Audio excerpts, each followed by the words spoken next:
Hello, everyone. Welcome to Chelsea Perspective and episode 2 of Fans Opinion. And today I have Nischal. Nischal is an accredited journalist and the owner of the blog Nischal Blog, where he covers football from the perspective of Switzerland and Chelsea Football Club. Welcome to the show, Nischal. Thank you. Thank you very much for having me on today. I'm looking forward to it. Thank you. I appreciate you finding time to grace my invitation to be on the show. And today we're going to talk about a player that divides opinion the most in the Chelsea fan base, and the player is none other but Jorginho. But before we continue, I'd like to share with you a poll that I conducted to get the perspective of the Chelsea fan base on whether the club should sell him or keep him in the summer. The poll asked, do you want Chelsea to sell Jorginho in the summer? And 19 people out of 62 votes said yes, he is a liability. And 10 people said yes, Billy Gilmour is better. While 11 people said no, he is important to the way we play. And 22 people said no, he is a good player. And from Twitter, you see, it's the same question, do you want Chelsea to sell Jorginho in the summer? 48% out of 31 votes say yes, he is a liability. And 19% said yes, Gilmour is better. And 19% said no, he is important to Thomas Tuchel, while 14% said no, he is a good player. But as you can see, overwhelming, not really overwhelming, but a large number of the fan base wants him gone. I don't know. Are you surprised by that at all?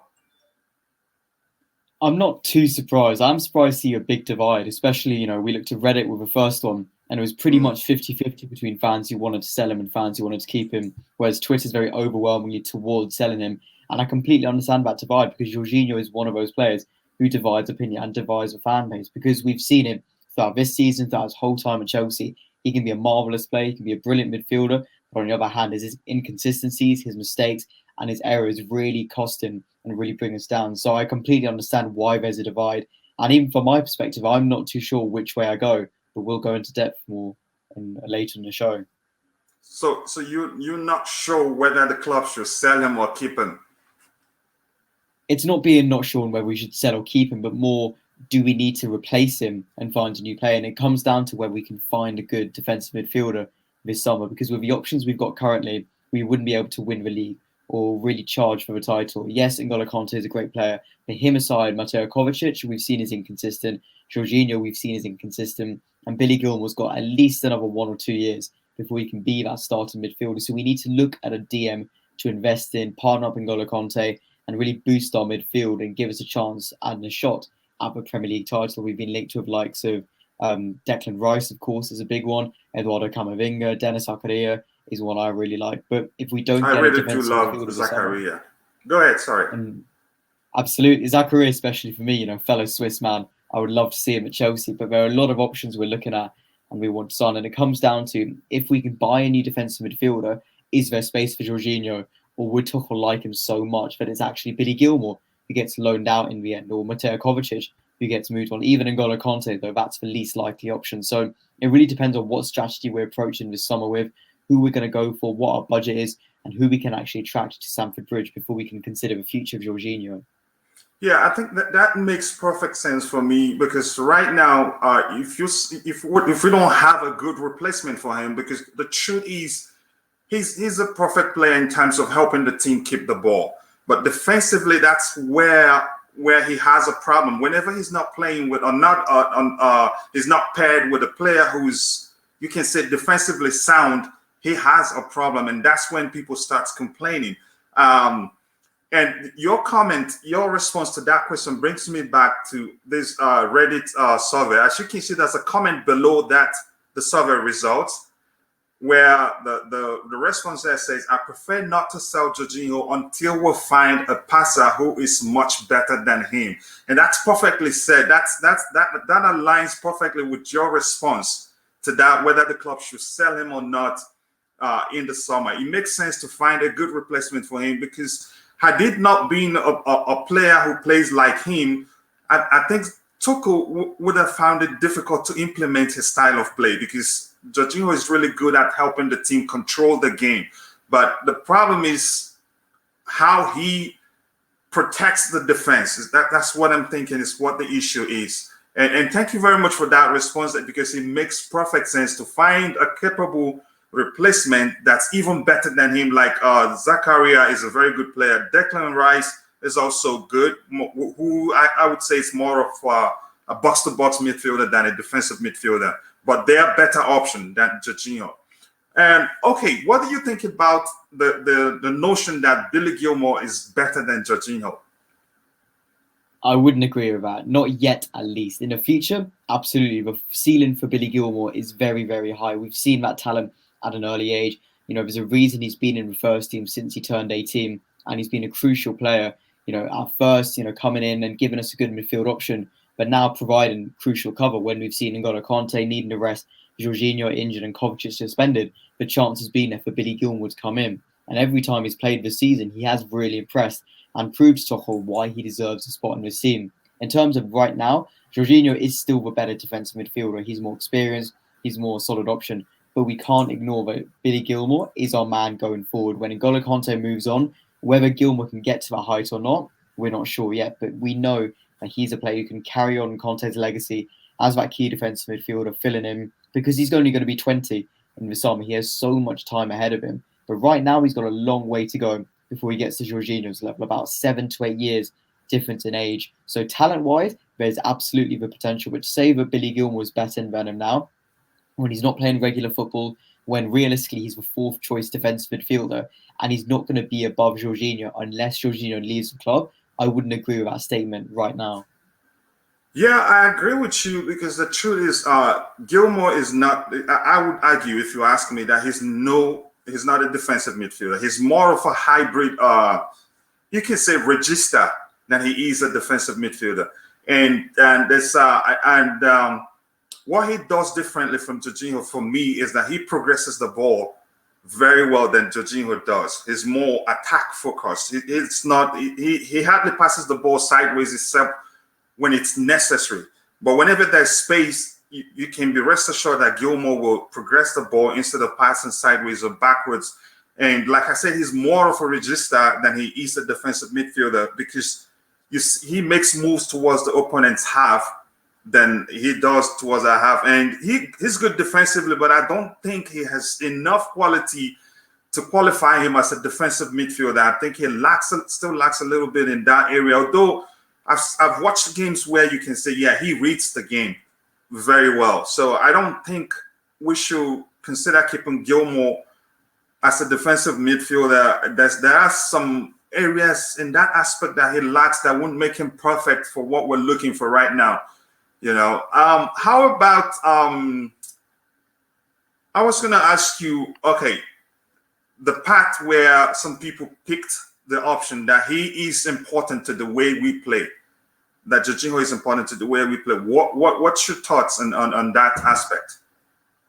To an extent, yes, he is. He's a crucial part of Tuchel's system. We see him playing with a double midfield pivot, 2 6s, and he's an important player, especially when we've got Mateo Kovacic from N'Golo Kante wanting to go further forward, start those attacks, and be more involved in the final third. We've got that stability and that reliance on Jorginho sitting back, covering the defence, and giving that protection of the back. So we do have that option, and it's a strong option, but it doesn't necessarily mean that we can't cope without Jorginho. We've seen us play without him, and while at some points in some games we do see that we're missing Jorginho's influence and we're missing his stability in defence, we can cope without him. We've seen Kante and Kovacic perform really well. We've seen Kante and Gilmour, we've even seen Mount and Gilmour. While that's less defensively stable, it's still a good option we have. So in terms of having that defensive balance in midfield, Jorginho is crucial, and he is a vital part to Tuchel's system. But what I'd say is we're not going to see the system for much longer. And when I say that, I mean we're not going to see a 3-4-2-1 for years and years to come. I wouldn't be surprised if we saw a formation change next season, perhaps back to a 4-3-3 or 4-2-3-1. And while Jorginho can still play a role there, maybe the abilities and the actual roles that Tuchel wants his players to play will change with different formations, with different tactics, because you can't keep the same formation and the same tactics and the same philosophy for years over years over years. Because when that happens, Other teams will work you out, they'll find a solution, and you will not win anything. So Tuchel will need to keep it fresh. And while he may be involved in his current plans, Jorginho, it will be interesting to see whether Jorginho does have a role in Tuchel's future system and future plans for next season. Yeah, you made a very great point in terms of how Jorginho contributes defensively, and that is something that's probably difficult for fans to see, because usually there's that should I say stereotype that you have to be muscular or put in your feet all the time or go for challenges,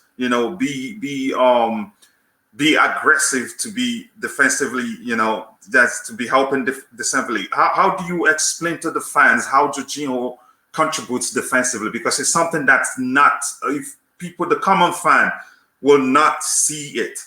They see the likes of Kante, who is a bit more aggressive than Jorginho is, or even Gilmour. Gilmour is more aggressive than Jorginho, can sometimes be more aggressive than Jorginho. So you'd have to be aggressive, put in your feet now and then, go for the air duels, and also to be seen as that you're contributing defensively. So how do you explain to educate the fans that, okay, this is how Jorginho contributes defensively? Because that's something I believe they don't see. Ultimately, in this current system, I describe Jorginho as the fourth centre-back. When we play a back three, we have less options and we're a bit more frail and vulnerable in defence. Not because of the players or the system we've seen. Obviously, we've been superb defensively. But when our fullbacks, or our wing-backs, I should say, are going forward and attacking, we can be caught easy on the counter-attack. And in that situation, it can be only three defenders back and trying to quench the counter-attack. So Jorginho almost acts as the fourth centre-back there, protecting the back line, giving that extra support and sitting in front of the defence the whole game. When you watch him live, you may think that he's not doing anything, or he's just goal hanging, or he's just standing around. But what he's doing is giving that extra option to defence, bridging the defensive third into the attacking third, carrying the ball towards Jorginho, towards Kovacic or towards Conte. And he's then, passing the ball, getting it forward, and then staying in position, because Conte or Kovacic may make that pass forward, but then they'll keep bombing forward, give an extra attacking option. With Jorginho, what we see in his style of game is defending and covering that empty space that's left by his midfield partner, by the wing backs, by the final third players. So he's there as our extra stability to start the moves, bridge the defence to the attack, and ultimately be that first line of defence, I should say, in front of the fullbacks, in front of the centre-backs, and in front of the goalkeeper. And that's really crucial, especially where we see a high-pressing attacking game from Chelsea today. We see teams able to hit us on a counter-attack, whether it was under Frank Lampard or Thomas Tuchel. And that's why we see Jorginho always needs to be ready, always needs to be alert, and most importantly, needs to be in position. Because if he's not covering that area between the centre circle and the edge of the box, then Chelsea are in trouble, because we're losing that first line of defence. Yes, very, very well explained. And thank you for explaining that, because it's important for us to use our platform to educate the fans, to make them understand certain things that can be very difficult to understand. And you hit the nail right on the head, perfectly explained, because you see on occasions during games, whenever Reece James moves forward, and if the team loses the ball, Jorginho is usually the first person to drift to the right to cover him. Even sometimes when Silva overlaps with the ball, he drops back to cover him. And that's very important, because without him reading the game and seeing that we've missed somebody from the back, we'll be vulnerable. And the teams can quickly counter without anybody being available to at least stop them or stop the attack against us. Perfectly explained, and thank you very much for taking the time to explain that, Nischal. I appreciate that. So another question I have for you is this. How would you rate Jorginho's overall performance since he's come to Chelsea? Would you say that looking at it as he's been a failure or he's been a success? In his whole time at Chelsea? Yes, till this point. That's a very difficult question. I would say overall, 6 out of 10. Overall, yes, because I know you're the right person to answer this question. Yes. Yeah. Overall, I'd say 6 out of 10 for Jorginho. He's not been a 7 or an 8 where he's been stunning throughout his time at Stamford Bridge. He's been the best midfielder in the world. He's been brilliant. But he has had a positive influence. He was key in Maurizio Sarri's tenure And in his first season at the club, he's been key on Lampard as well, with his penalties and with his goals. Even this season, he's finished as Chelsea's Premier League top goal scorer with 7 goals, which is very surprising and not, it's not positive. It's a big concern, but it does say a lot that he's been there converting the penalties. However simple or however stress-free you may see that scenario, a goal is a goal. And Jorginho's deservedly got a number of them this season. Across his time at Chelsea, it's definitely been a mixed bag. And I think even he would admit that, he's had some brilliant moments and some brilliant games. You look at the Europa League run and the first trophy win under Maurizio Sarri. You look at certain league games under Frank Lampard, Arsenal home and away. And even this season under Thomas Tuchel, he's been superb and a real breath of fresh air, having come back from the cold. But on the other hand, he has not been flawless. We have to admit that. We've seen mistakes, we've seen errors, we've seen a lot of inconsistent performances throughout his time at Chelsea, where he shows his quality in one game and the next game he'll concede an awful goal, he'll make a horrible mistake, which really tarnishes his reputation. And of course, footballers make mistakes. We're all humans. Everyone makes mistakes. But when these mistakes happen time and time and time again, you do have to question them and you do have to point them out. So there is potential to grow, but whether we're going to see Jorginho given more time to develop himself at Chelsea, because right now he's a very established player in the squad. Of course, he's deservedly vice captain as well. He's got that leadership qualities and he understands Chelsea. And he's, he likes being here. There's no denying that.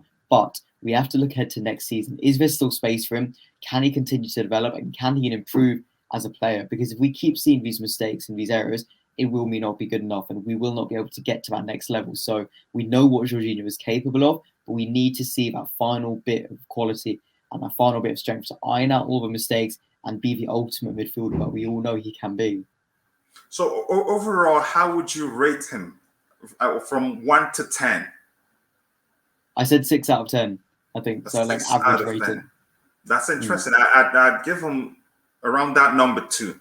So another question I have for you is, now I think it's been obvious that whenever he plays alongside Kante, you hardly see him make those silly mistakes. That's because you can say he has some sort of assurance that he doesn't have to do much defensively because Kante is very perfect at doing that.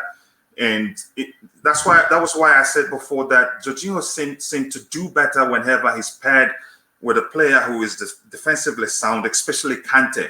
So do you think there's a chance that he stays longer, like a few more years at Chelsea? Should Chelsea sign maybe a second defensive midfielder as defensively sound as Kante, who, if Kante isn't playing, that player can be paired with Jorginho to ensure that he performs well? Do you see Jorginho staying like 2-3 more years at Chelsea? If Chelsea sign another defensive midfielder this summer, Jorginho will most likely be the one on his way out.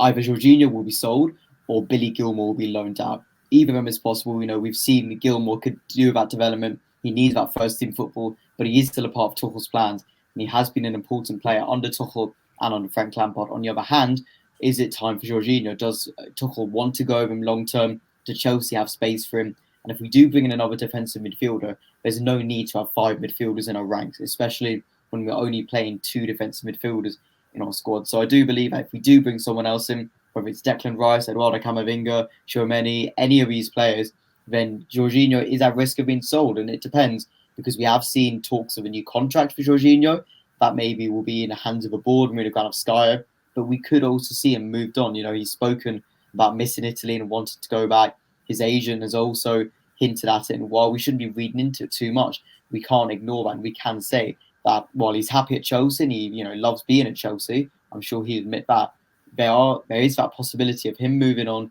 going to pastures new, and especially if someone new comes in, maybe saying, okay, I want to be at a club where I'm guaranteed to start every single game, rather than having to compete with Conte, Kovacic, Gilmour, who could be at a higher level next season, and then this 4th defensive midfielder. So we do have to see where we go in the summer. I know the club will want to be prioritising a defensive midfielder. They need to be. And if they do go out and spend 50, 60, 70 million on a defensive midfielder, the club have to make a decision. Who goes? Will it be Billy Gilmour on loan, or will it be Jorginho permanently? Yeah, thank you very much for taking the time to answer that question, and that was perfectly a perfect response to that question. And I was going to ask you, which of these pairing would you choose? Jorginho, Kovacic, or Jorginho, Kante, and why? Because whenever the pairing of Jorginho and Kovacic plays differently than Jorginho and Kante, and both pairings they both have their their shortcomings. So which of the pairing would you choose and why? It depends on the situation, the game, and the opponent. On paper, I would argue the strongest is N'Golo Kante and Mateo Kovacic, because you've got a Champions League winner and a World Cup winner put together. That's the ideal midfield for a club like Chelsea. On the other hand, we've seen Jorginho and Kovacic perform really well together, but then again, we've all seen them inconsistencies. We saw that in the league game against Leicester. They had a very poor game together. They didn't really lay their mark, and they struggled to counter Leicester's midfielders of Yuri Tielemans, Wilfred Ndidi, and so on and so forth. And then you come to Conte and Jorginho. Now, that's the most defensively sound midfield, and that's the one I'd go for in situations where we need more defence. For example, Manchester City on the weekend when Chelsea play, at the time of recording, Chelsea about to play Manchester City in the Champions League final. For that game, we're in a situation when Mateo Kovacic isn't fully match fit, N'Golo Kante is back in training, and Jorginho is in poor form. Now, Kovacic, we can't risk starting him from the very beginning because we risk aggravating his injury and potentially having repercussions later on this year and into next season. N'Golo Kante has to start if he's fit, and that leaves Jorginho. Now, it is difficult to admit that because we've seen his performances recently haven't been good enough, but against a team like City, where we need that defensive stability, we need those options, and we need someone to be sitting back while N'Golo Kante is all across the pitch, cleaning up, intercepting, driving forward. Having Jorginho as his partner complements him perfectly. Whereas if we have Kante and Kovacic, they're both attackers who go forward and attack a lot, and will leave that vulnerability in defence if we're going on the attack and then we're caught on a break. So it depends what situation, whether we're playing a team with a high press, a team with a low block, a very attacking team, a very defensive team. It completely depends on the situation, and that's why we see this midfield pairing change game after game, month after month. That's a natural thing and a natural part of Tuchel's tactics. But for Saturday, for the Champions League final, I would go for N'Golo Kante and Jorginho. And leave Kovacic out. Leave him on the bench and bring him on later in the game. When we need to sturdy up the midfield, bring Jorginho off, get some fresh legs. And, I wouldn't be surprised if Kante or Jorginho are on a yellow card. Bring Kovacic on, get that extra attacking intent and that extra energy, and see where we go from there. But yeah, bring Kovacic on, surely. And avoid the risk of a red card also when either of the two has a yellow card during the game. That makes perfect sense. So, what's your thoughts on Jorginho's, aside from his highest goal scorer this time, right? And the goals are all from penalties from the spot, right? Now, aside from that, what's your take on his goal contribution? As a defensive midfielder, I'm very happy with his goal contributions because we shouldn't be expecting so much from those defensive sixes. On the other hand, we want to see players like Mason Mount and Kai Havertz and Timo Werner getting goals, getting assists. And while, it'd be great to have a goal scoring midfield like we've had in the past with Frank Lampard, Michael Ballack, and Michael Essien, in this certain situation with these sorts of players, we want them to be doing their job defensively. So if they get goals and they get goal contributions, brilliant. That's an extra bonus. That gives more goals into this Chelsea team and a better chance of success in silverware. But I'm not too fussed whether Jorginho gets 50 goals in one season or 5 goals in one season. This season alone, I think overall it's about 10 or 11 goals.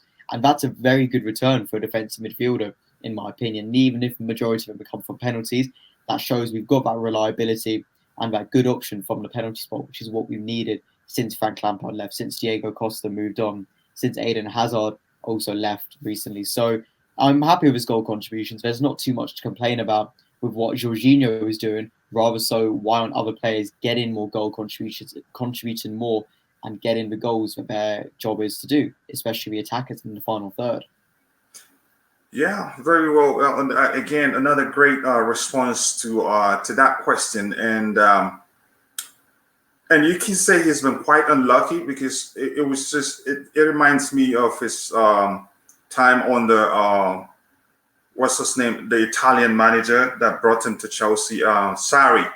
He created quite a few chances, but the attackers weren't putting it away. And still people don't see that. They still complain that he wasn't creating chances. I think you can say he's created quite a few also this season, but our attackers, they're not putting the chances away. One example is the perfect pass to where you had Timo and Havertz against Madrid, but Havertz ended up missing the chance, or you can say Courtois saved it. I think he's created quite a few chances, but the attackers don't put it away. And on a final note, we've heard about the death threats to Jorginho and everything that's been said about him, the Chelsea fan base. What message do you have for the fan base? What do you have to say to them? How, regarding the whole Jorginho story and the death threats and whatever, because you can say to some aspect they've been unfair to the player. Like you said, nobody is perfect. We all make mistakes. And, I think in most cases you can also argue that they just kept goating the guy, So what do you have to say to the Chelsea fan base? My message is simple. If you're sending death threats to a Chelsea player, let alone any player or any person, you're not a Chelsea fan. Simple.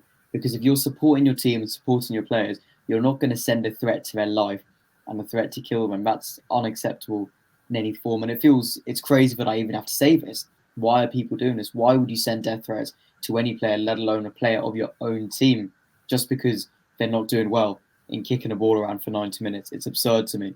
And it's really sad because we've seen it for Jorginho, for Tammy Abraham, for Antonio Rudiger, for Kepa Arrizabalaga. All of these players have had death threats, but Jorginho is one of them who gets a lot for his performances, a lot for his inconsistencies on the pitch.